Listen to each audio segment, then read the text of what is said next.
இப்போ இந்த பழத்தை வாங்கி ஆளுக்கு ஒன்று சாப்பிடலாமே அப்படின்னானா.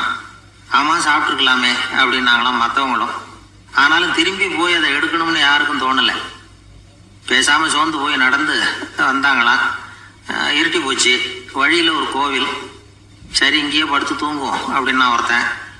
அதுதான் சரின்னாங்க மற்றவங்களும். அப்படியே மண்டபத்தில் படுத்துட்டாங்க. கோவில் அர்ச்சகர் வேலையெல்லாம் முடிச்சு விட்டு வெளியில் வந்திருக்காரு. இவங்களை பார்த்தாராம். ஏன் இப்படி சோர்ந்து போய் கிடக்குறீங்க அப்படின்னு விசாரிச்சிருக்காரு.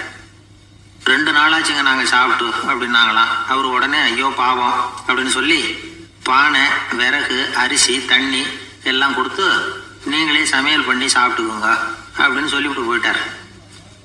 இந்த 4 பேருக்கும் சமையல் பண்ணி சாப்பிடணும்னு ஆசையாக தான் இருந்தது. ஆனால் அடுப்பு பற்ற வைக்கணுமே, அதுக்கு தீப்பெட்டி வேணுமே. தீப்பெட்டி இல்லை.